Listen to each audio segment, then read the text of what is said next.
What's going on, my patrons? So, a while ago, Andy Tubbs picked the HG Gundam Atlas for his thing. You guys have already seen the unboxing, so we're going to go ahead and get to this. You guys already know I've built it. You've seen it completed. But for everyone else who's going to see this eventually, let's go ahead and do the normal stuff. So we have a great image of the Atlas doing its thing. It's got his boat and then his big old gun shooting stuff. Yay. This is a scene we haven't necessarily gotten in the anime, because, spoilers, Atlas wasn't exactly used to its fullest extent in the short time we've seen it. But this is actually really tremendous artwork. Actually, I do love this. Get HG Gundam Thunderbolt up here, logo here, Mobile Suit Gundam Thunderbolt there, RX-78AL Atlas Gundam Thunderbolt version.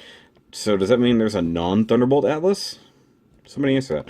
And you got Bandai 2017. You've got all the obligatory stupid crap at the bottom. Includes an Atlas Gundam Thunderbolt version only. Of course it does. And we come down here, you get some artwork that looks really, really weird. And if you want to go ahead and read that whole thing up there. Okay. And you got obligatory front and rear shot, though this is slightly misleading in the way that there's stuff colored there, painted there, that you don't get in the actual kit. So it's all good. That's basically how it is. All the images are always professionally painted. And if you go here, you have another Season 2 read up right there. Of course, you got all some still images. And you come over to this side, you got a repeat of the box art, BandaiHobby.net, and you got RX-78AL Atlas Gundam Thunderbolt version. And we come to the back, and you've got an image of him doing stuff there. It says blade shield is mountable and stable. You've got, hey, face, hey, arms, stickers, things do things here. You got a thing in the chest. Hey, this does stuff here. Mobility of each body part allows for dynamic action. I think they say that on almost every box. And you've got all kinds of different poses. You've got submarine mode. Right. You've got flight mode. Yay, for jet skis. And you've got all the stuff that comes in the box, which actually that's a pretty cool layout. And actually that's a very nice little pose they got it going on there. And you come over here, you got to read the instruction manual so we don't actually get a age warning. That's sad. 0 to 3-year-olds will be sad, though. That's pretty sad.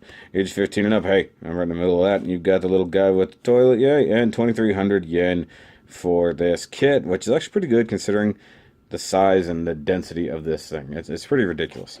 So we got illustration is by Morishita Nachike, one of my favorite artists. Brand new Gundam, all underwater, still upside down. It happens. Actually, it looks pretty cool upside down. I like this lightning effect going on here. So, guys, I do have a build montage for this one, so let's go ahead and get to it.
Alright guys, so the build montage is done, and I'm going to do things a little bit different this time, because right out of the box I'm going to start in this dumb, really stupid submarine mode. It's what I would definitely call sled mode, because he's like laying down on a sled with some skis. The thrusters aren't doing anything, they're pointed upwards. It's incredibly awkward and incredibly stupid. I really don't like this mode, and odds are you guys are not going to keep it in this mode ever for display. So I'm showing it to you now this way so you can understand it's really dumb. It's actually not easy to even get on here. Trying to bend his body and contort things. One thing you're going to have to get used to with this kit is bending and contorting it in ways you think aren't possible. Same thing with the sub arms here and the sub legs. It's so silly. Now the cool thing is you do have this nice adapter right here, which is actually kind of a multi-adapter, so this actually comes in handy in regular mode, but it does plug into the bottom, right under here, right underneath the diamond plate kind of stuff on the blade shield. So I'm going to set that aside. Of course, it's just one of my handy-dandy standees. So realistically, the only way you get it into this mode, just to anti-transform it here, is the sub legs just plug onto these kind of tabs on the side of the blade shield. That's it. And just getting out of the way now, because I want to talk about the positives, I wanted to get the most negative dumb thing out of the way. Basically, you plug that together, you get it to lay down in this mode. That's the end of that. Now let's get back to a normal review after this not so great thing. Alright, so I got it in a nice kneeling pose here, and one of the challenges you're going to always face when trying to get this guy in a standing pose or any kind of pose is working these sub legs in to where they're balanced. They will actually completely hold him up, so that's not really a problem, but the awkwardness is if you get these touching the ground but his feet aren't, it looks like he's just hovering and it looks kind of funny. So getting him into a nice epic or, you know, stylistic pose like this isn't too difficult. Actually, that's pretty good in and of itself like that. So yeah, so I'm going to go ahead and get him pretty much straightened up. And yeah, this guy has a couple of different modes, couple different transformations. So we'll cover everything we can, as best I can, as we go along. Now that's basically just him standing straight up and down. The sub legs and arms, or whatever you want to call them, you do want to always try to make sure they're low enough for them to stand on. So the main articulation there is a pivot point right here. You've got a hinge kind of right there, and you've got another hinge right here that gives you the ability to crunch and place those kind of how you need to. That's how you get it really into that stupid submarine mode. You really got to crunch everything down. Now if we come back here, it's going to be a little harder to see. So you have a nice swivel kind of right here, nice little, almost like a disc hinge, and then you also have a rotation point right here that's really tight. So got to make sure you hold it and turn it. And then also right here at the hip connector, it does go up and down. So realistically, you can get a ton of movement out of this guy if you really want to. It's just there's no pivot points here. These are all fixed, because up until this point, that's only a two-piece construction. So that's kind of how you're going to get it later on into some of its other modes. Now, actually, I'm going to go ahead and pull these guys off and do articulation for the regular Gundam.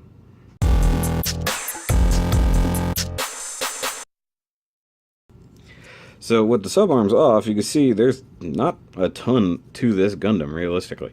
You've just got the nice white and yellow and gray, in some cases kind of a greenish blue dark color going for him. And yeah, it's actually a pretty cool design. I like these spherical joints. That's actually pretty neat, and I actually can see where I need to do some cleanup now that I've got him under some good strong lights. But yeah, as a Gundam, he's not very big. I mean, that's pretty small, realistically. But I really do dig this design. I don't know if it's something about the yellow, the stripes and stuff like that really do make me dig it. Actually, that's a good image there. So this isn't going to be very photogenic, I will say that. But let's talk articulation. That's why we're here. And for the head, you have a very nice hinged head right there. So it plugs in the top, plugs in at the bottom, and it's just a nice hinge. So it goes very, very nice on the turkey neck. You can rotate it, although it will get in the way of the collar. So you can go all the way around. I'm not going to force it personally. But it's nice that they got away from the standard double ball joint, because he can look up pretty far like so. And you can look down like so. That's a nice catching of the... catch the eyes glowing a little bit. That's pretty good. Now, as we go, I'll tell you about some of the detail work. There's a lot of stickers that are supposed to go on this guy. I didn't use all of them, but I used a few, and I painted all the rest. So, right here on the chest, these stripes all right through there are all stickers, because I wasn't going to try to paint the super fine line detail. And actually, there should be another line right there, completing that. But I thought about painting it, but I figured it'd be a pain in the butt. Now, this part right here, same difference. They give you a sticker. It's supposed to go around here. It's supposed to go around here. I painted that. I cleaned it up as good as I could. So that's some flat yellow with my favorite dark gray ever. And then here on the sides, you've also got some flat yellow. Now, if we come to the shoulders, we do have a swing up joint, which is weird. It goes up like so. And you just have a ball joint right there to make him go all the way around. But if you want, you can get a pretty nice hi teacher going on here. Hi, my name is Atlas. You got bicep rotation right here, and actually the bicep armor is painted. Once again, that's something you get stickers for. And you guys will see these spherical joints right here. You can see a lot of the leftover yellow paint that needs to be cleaned up. So these are all stickers originally, but I went ahead and painted that. Had to get a brand new brush, as some of you guys found out, just to paint the yellow around the edges and then get the gray. This is the first one I ever tried. I got cleaner as the joints went on. And then, of course, some of the worst ones tucked away to the inside. But hey, that's part of the game, isn't it? Now you do get some double jointed elbow action with those cool spherical joints. So you can get almost 180. That's actually not bad. And you do get standard ball jointed hands. And they got super long things, so you can actually get a little bit of motion there. Now with the waist, you do get some ab crunch and some forward and backward movement, so that accommodates a lot of things. Now another thing I did not do, but I found out later after looking at images, these pieces in between here, all like the gaps, should be yellow as well. So if you want to actually make yours a little bit more accurate, you can totally do that. Now I will point out one thing about this part in the front skirt. The two front skirts do come attached together, but in the instructions they actually recommend cutting them. However, if you do, that one, and in fact probably the other one, will come off very easily. Usually I end up popping it off with almost no effort. So that's going to be on you. They don't stay in their recess really well at all. And yeah, they do look a little funny, but that's just how they are. And here is, of course, how the sub legs totally connect.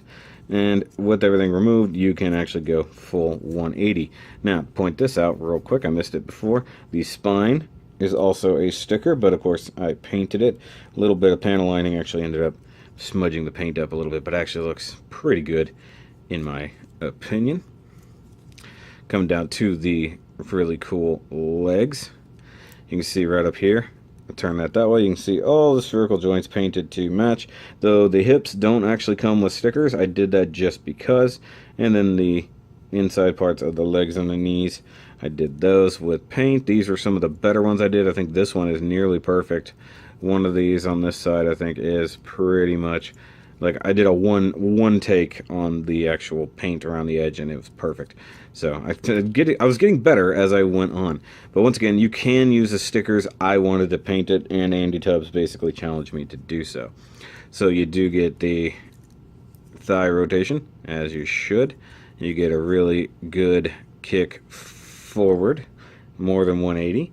Though you can see the hip is splitting a little bit. You can also go back that far. Of course, the back skirt is in the way, but that's solid. That don't go anywhere. We can get a full-on Jean-Claude. It's a little stiff. I'm being careful. I really do like some of the details, like this thigh armor. I really do that. It's very simple, very small, and yet very effective and very nice. I do like it. Now this is actually stuck. There it goes. That got worked back a little too far. Now we do have double jointed knees to go with those really nice double jointed elbows. And it can crunch up really, really good. Look at that. I do dig that. Yeah. Now one thing I don't like that much is the way these little knee parts are. You can see the split right there. I think that should have been molded as one big piece, and then you just have to figure out the best way to do it. Now another sticker detail is right here. This gray part. That would have been incredibly hard to paint and keep straight.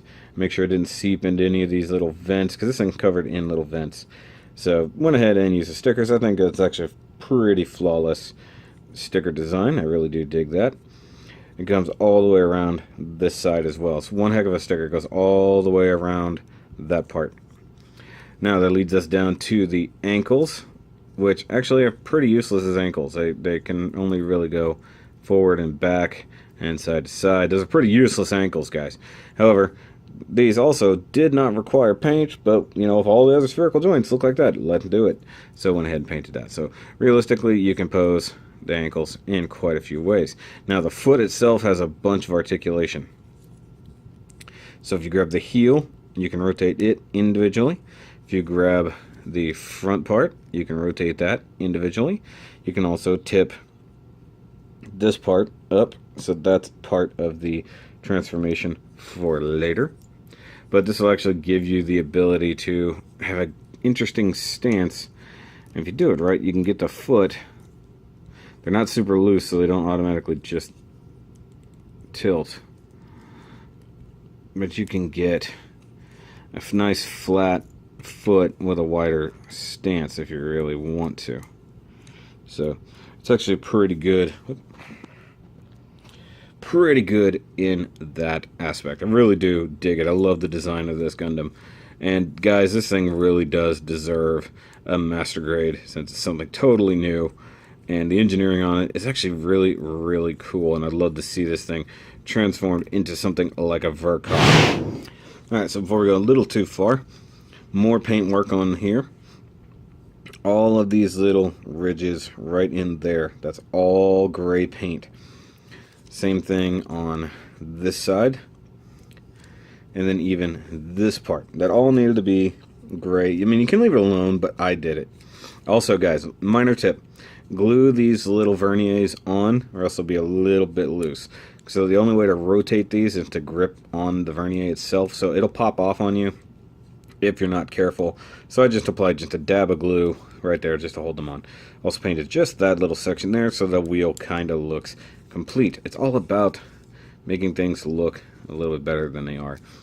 Now, the fun thing is, all of the joints on here didn't need color or anything like that, but I added just a little bit of dark gray. You can see it. Now, something I did not do, which is part of the thing I said with the box art looking a little bit different. All of these arms, except for the joints, so just the arm parts themselves, should all be white. I'd already gotten this far by the time I noticed it. So I'm like, I'm not going to do that. But realistically, you could just mask off just the center joint parts and just go to town, paint the whole thing with a quick spray can. It actually would look really, really good. Now I'm going to go ahead and do a quick transformation on these. I'm going to turn them into ski mode for the most part, or flight mode, as it were. And then I'm just going to set it off to the side and not worry about it. I'm just doing it now. Same thing on the other side. That one is actually a little bit looser than this one. So this is actually snapped into this. So most of the time you can turn the rear one and the front one will turn. But sometimes you just gotta finagle it a little bit. No big deal, guys. You just gotta twist everything, get it all where it's supposed to go. So there, that's ready for flight mode when we get there. But these, of course, are the biggest accessories. Now, one thing this thing can't do, but it is sort of advertised, this area is supposed to be where his weapons stored. The actual kit cannot do that, but I think in the anime, it should be able to. Because it puts a machine gun logo right there if you actually use the stickers, which you guys are probably noticing the extreme lack of stickers here. I didn't feel like it doing them. I thought it actually looks better, cleaner like this. So I'm going to do things a little different. I'm going to start with the beam sabers. For a good reason, you'll see why. So we do get two big pink saber blades. We said, wait a minute, there's no saber handles sticking out here. Aha! Because they're hidden. You actually tuck away the beam saber handles in the shoulders, like so. It's actually a pretty neat design. Although getting them out is a lot harder than putting them in. Although that wasn't super difficult. It's just, you know, a little bit difficult. But these are stubby little beam sabers. Look at these guys. That's a cute little beam saber. Of course, the blades do the thing. And you can just stick them in the hands as you would any beam saber. I did not cut that nub off. But oh well, it's a beam saber blade. Who cares? So you can have him holding up his beam sabers as such. And right there, you'll see one of my pet peeves with this kit. And I'll touch into it more when I get to the guns, but it was evident right there. So, yay for beam sabers. We'll set those aside. Now, I mentioned it before. You totally get this really cool adapter. I love that they made this thing specifically for this kit. So, to use it in his Gundam mode, you just want to take that, and I believe you just stick it right up here, and it snugs right around the rear skirt. So it's actually kind of out of the way, and I do appreciate that. It's actually pretty good, and you just mount it on any HG stand you've got standing around, laying around, whatever. So you can get a good shot like so. Now, the machine guns. You just get two of these guys. They are identical, and they are only two-piece construction. And added just a little bit of dark gray. Now, I looked at it afterward to actually see these parts were what should have been painted, but I like what I did. Just real simple. A little bit of gray on the barrel, a little bit of gray down here, a little bit of gray up there on the ammo clip, and a little bit of silver to touch up. And you do also get the trigger hands. Nice little HG gun holding hands. Of course, like I said, you get two of them, so you can put one on either side of this guy. Real simple hand exchange as usual on an HG. So you can get your Atlas looking like this with dual wielding machine guns. It's actually pretty good, but it's a little awkward. Here, I'll demonstrate. Since it's already trying to do it on me, I'll demonstrate my biggest pet peeve with this gun. Okay, so I need to rotate this up. Okay. So, the left hand is a little bit worse, but the right hand definitely does do it. Now, it's nothing new, but this is just how the hands connect. You got the little peg there, a little tiny slot there. You got the groove in the middle for the handles of the guns. However, that tiny tab right there is all that is securing this gun, which doesn't secure in any way, shape, or form. It just doesn't. And the actual wrist holes for the hands is stiffer than the connection for the thumb and the other part, because when you try to turn it, you try to rotate it, you always end up popping the thumbs and the inside fingers off. And that is my biggest annoyance with this kit, because it does it for almost every hand. It did it with the beam saber hand just a minute ago. It'll do it with the really large beam cannon hand here in a minute. But yeah, I mean, it looks really cool. I actually do appreciate the ability to dual wield the machine guns. You get some really cool shots like that, though I don't remember if you actually use those in the thing. Now, once again, I said before, the weapons should store in the pods on the legs there, but they don't, and it annoys me.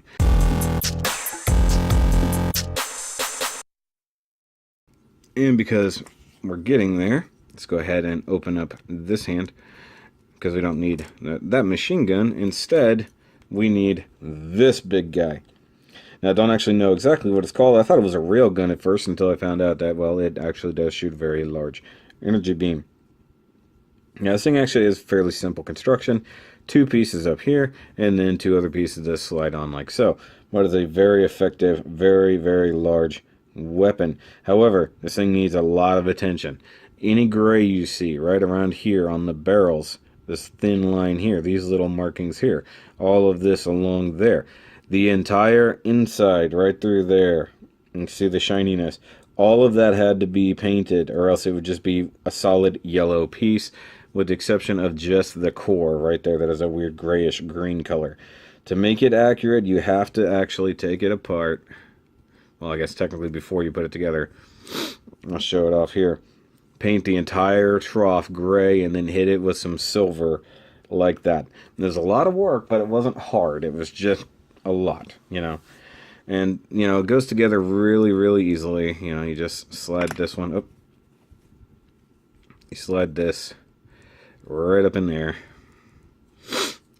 And there you go. Now I did add, it's probably going to be really hard to see, but right in the barrel, right at the top, right in there, right in the barrel, is some red metallic paint just for fun.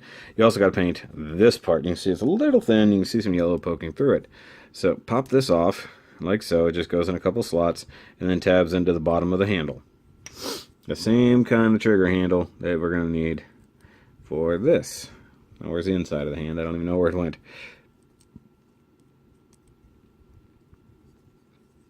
Okay, so you get the hand on the trigger in the handle like so. Very easy. Now what you want to do is plug the hand in to the forearm. And you can hold it like this, but it will pop off. That's why you have this nice reinforcement. So this pegs onto the gun, but also that nice big center tab will go right onto the forearm right there. So I want to slide this guy right up in here, tab it in, and now you've got the weapon really well secured and basically like part of the arm. But look how long this is. That is ridiculous. That is an absolutely ridiculous cannon. I mean, this is borderline Gundam Wing ridiculous. Probably not quite double Zeta or full armor double Zeta ridiculous, but it is still an insanely big weapon. I mean, yeah, it's probably very intimidating too. Also weighs him down, so he wants to tip over a little bit. So to offset that, you're going to need his other weapon, quote unquote. So the blade shield. Now, there was another thing, once again, a detail I missed, but could always go back and do. All these little sections in between the blades are supposed to be gray. So I could have done that beforehand. If you guys want to do that, make sure you do it before you put them on here. It'll get a lot sloppier if you try to do it this way. Also, it'll allow you to clean it up a little bit better. Otherwise, I didn't do a ton of detail work to this because, well, it's a shield or it's the bottom of the raft. So it doesn't need a lot. The only other thing you have here is the handle, like so. It just kind of pegs in more or less like that. It also has a little bitty groove right there. Now, this thing is cool only because of this. This is a nice little forearm mount. It works in a couple different ways. So let's show it off in action. So we want to get the hand first. He's going to want to fall over because that foot's not flat. Actually, he's standing up pretty good. The joints are pretty well stiff. Alright, so let's take the hand. Which way am I looking at it? Okay, do it this way.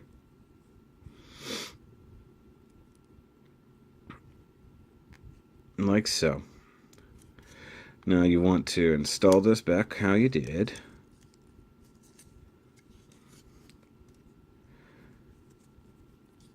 And then rotate the hand out.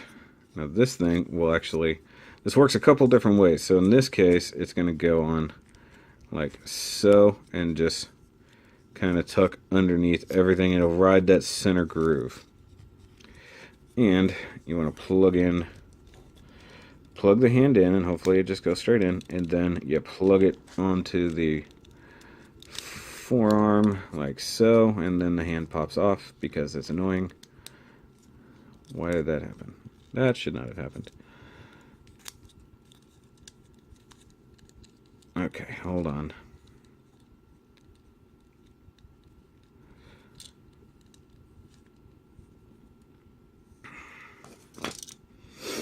Maybe it's supposed to be like that.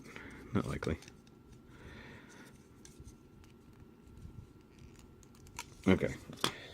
This is another issue I have with this thing. Figuring out exactly which way you want to deploy the shield, because it can go on so many different ways. So you've got a ridge here that will totally work this way if you want to do it on the side of the arm. You know what? I'm going to go ahead and pull the hand off because the hand is ancillary to this, but it's incredibly annoying. And that's the first time that's ever popped off.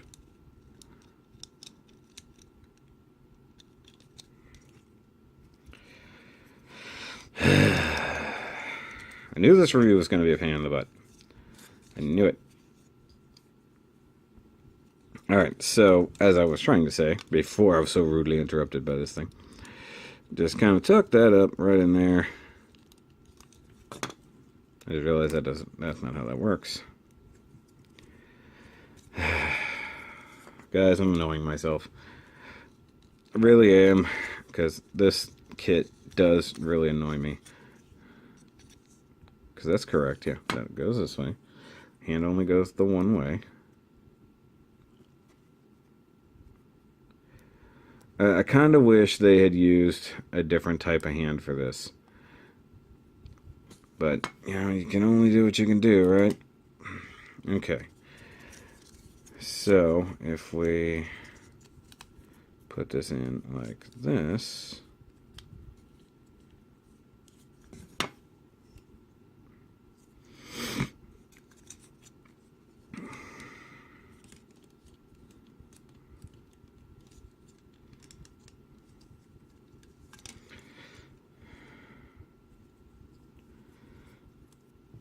Okay, I did this fine the other day. I don't know why I'm having a difficulty today. Okay.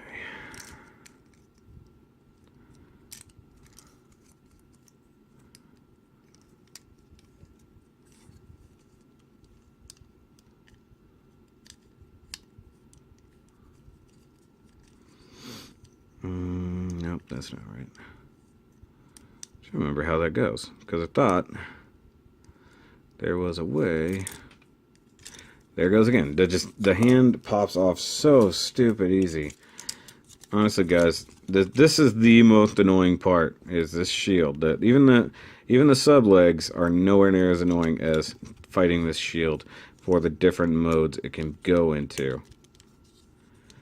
Because I mean, you could totally do the straight up forearm mount. That's not a problem. Or the straight up back of the arm mount, I should say.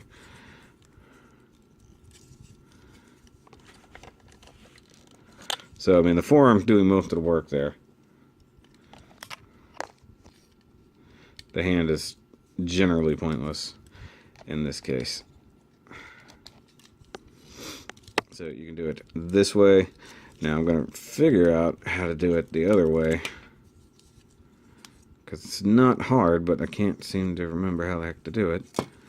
I think if I leave that plugged in, turn the hand this way,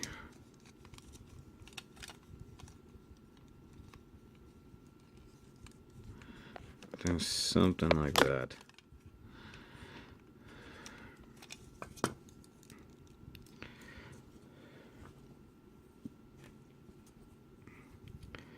I'm gonna have to cut this all down.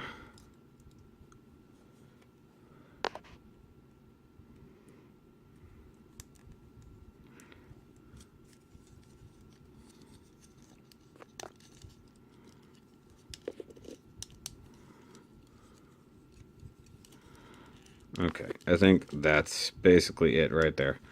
Alright, so after fighting with that for way too long, there he is, pretty much fully armed. And looking pretty badass, so I'm going to get a picture of that. There we go.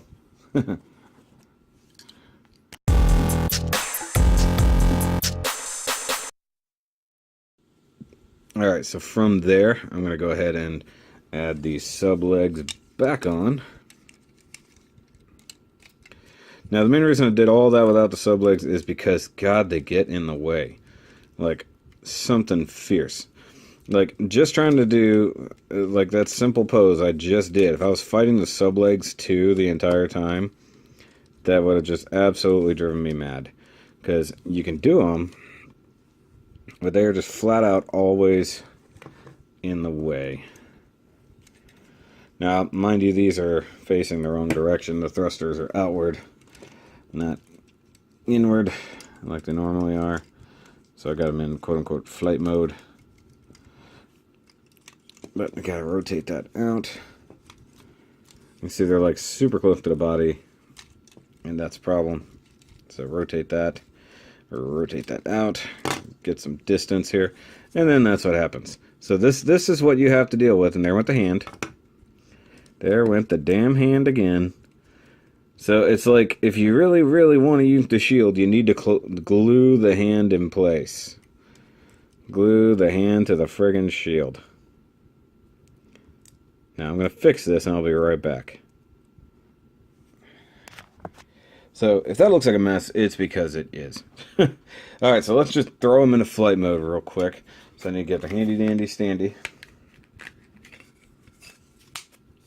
So I just messed up.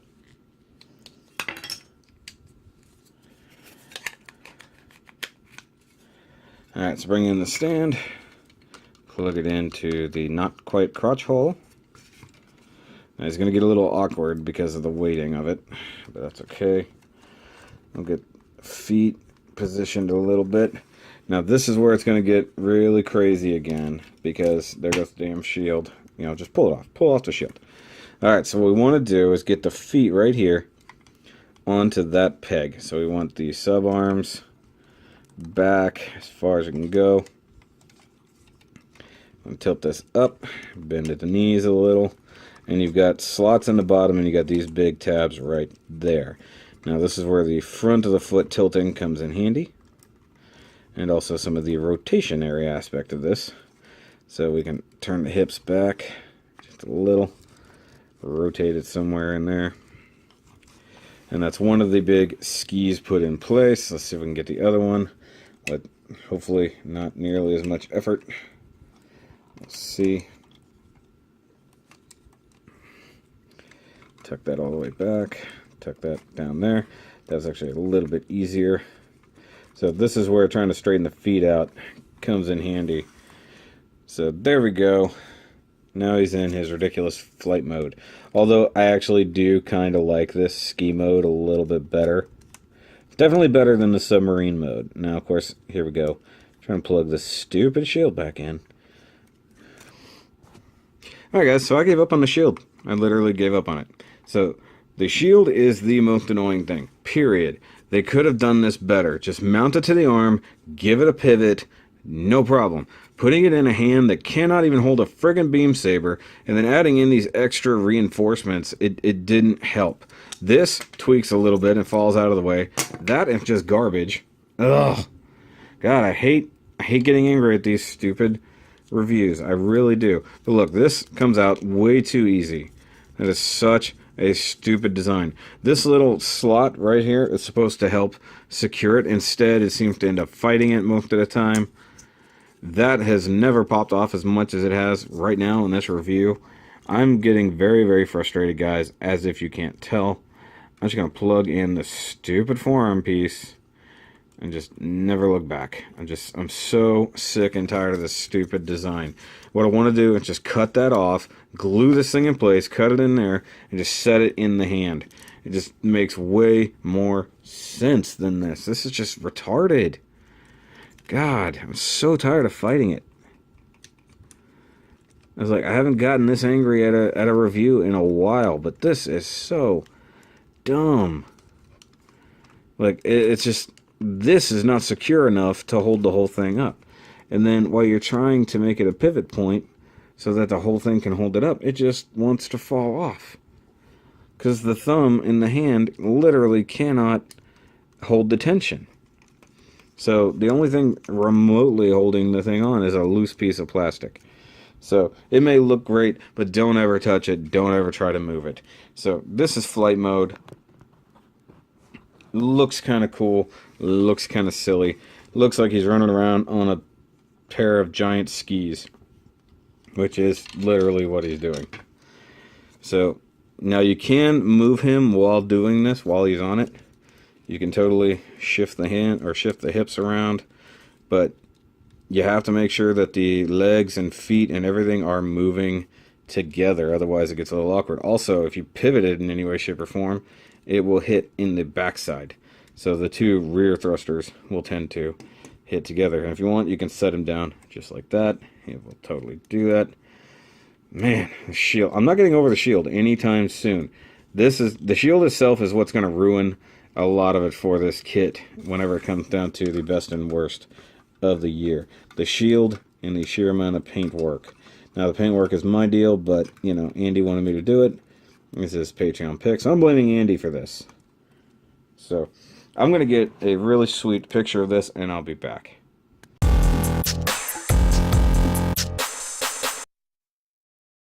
Alright guys, so he has one more mode before this is over. It's kind of part of the flight mode. I really think it's stupid. And it's basically using the shield like a surfboard, like he was before, but instead of riding on it, he can actually just stand on it. So we pull these off, rotate them around, so we're back in ski mode, I guess. Yep. Or back in submarine mode, I should say. Like so. That one has gotten really loose. We're going to need a little bit more height here. Give him somewhere to stand. Let's pull that off. Rotate everybody downward. Still going with it. There we go. Alright, and then rotate the whole mess around. They really should make that to where it just rotates by itself. You don't have to fight it. Straighten out the legs a little bit. Loud truck outside. Oh, UPS truck. And that's one of my co-workers. Now we'll go back to using the stupid shield, and it will tab in right through here. There with the dumb hand. Let's see, it tabs in just like that. And just like that. Now realistically, there's no difference right to left, so if you get these guys backwards, it doesn't matter. The only part that matters is at the top. So what a lot of those images showed is him riding it kind of like this. I don't even know how the heck he's doing it realistically. Kind of in a surfboard fashion, which literally makes no sense, because if he's in a submarine mode, he wouldn't be riding this thing like a surfboard. But I'm going to go ahead and slap the stand under here so we can see if it will actually do it on the action base itself. Probably. And it's going to look absolutely ridiculous, because now he doesn't have the shield to balance. It's really, really awkward. And the fact that you can twist him is really weird. Like the sub arms still connected, you can twist him in place. So I can't figure out how he's supposed to stand on anything like this. I don't know if you guys could see what I was fighting with. It's so dumb. Anything involving this mode is really dumb. So you can do something like that. Alright guys, so final thoughts. There's a lot I like about the Atlas. It has a unique design, but I think being that it's a high grade really truly does limit it more than it should. The dumb design of the way the shield works, this is a failing. I'm sorry. This was dumb. Like I said, what I might end up doing, we'll see if it really does work, is cutting the handle so that the hand can just hold it and gluing this whole piece in place so that way it's never fighting its own torque again. It's something like that. This was a bad design. The gun is really cool. The detailing on this thing is actually very, very good. Now, if you really want to put the stickers on it, by all means. I didn't want to. I wanted to keep it a very clean white and gray kind of look. Now, you don't have to paint the same way I did, but if you really want to challenge yourself, by all means, do it. It's a lot of work. It's a lot of work, and it's not easy. A lot of times I say something is a lot of work, but it's not that hard. It was very, very hard to do fine painting work on this guy. Now, about the sub-arms, real quick, or sub-legs, however you want to say it. There's a major failing in these designs, and it's that it doesn't have an upward rotation. So it can rotate front to back, it can rotate this way, it can rotate this way. But from over here, actually just in any way, it cannot rotate upward. It basically only goes back and forth and front and back, but it cannot go up. An outward movement with it would have actually made it very, very good. But in the meantime, what you have to do is make up for the tweaking of something that can't tweak, that can only go straight up and down, is using the legs to make up the difference. And that's where it gets a little difficult. So I think you really do miss out by not having the ability to rotate things outward. Say like right here would have been a perfect pivot point from up here. So you have a pivot point down here, but you need one over here so that it can actually rotate this, this way. So, I mean, there's a few places that you probably could, whoa, hello, I'm just going to knock my light. It's been a while since I've done that. Or even right up in here to give it some outward flex, because it can bend, it can compress, it can turn in every direction except outward. So that's pretty much it. Like I said, I like the Atlas, I like the design, it's a really cool thing. I want to see more of it. I want to see more Thunderbolt in action. I want to see this Gundam actually do what it's supposed to do instead of what it did do. Because IO apparently really screwed that one up. Though I like the fact he basically has his own chair. He can just chill and sit. So guys, if you want to get it off my recommendation, by all means, you just want to have a really unique Gundam. If you want to actually kind of take this thing to the next level, paint it. Otherwise, use the stickers. It's not going to be that bad. And these hands, these hands. But that's it for this review, guys. It's gone on long enough. Andy, you're in trouble. You're in trouble for this one. But if you want to, dude, send me some pictures of yours, because I know you use just straight stickers into a straight build, so we can actually compare. And that'd be great. I'll post that on the SHOKY Instagram. I think that'd be a lot of fun. But as always, guys, thanks for your patronage. And for everybody else, whenever you guys get to see it, if you're new here and you like what I'm doing, make sure you hit the thumbs up button and subscribe. And hit that little bell if you want notifications, though I think the subscriber system is getting a little bit better. But I'll talk to you guys later. Remember, as always, keep on building.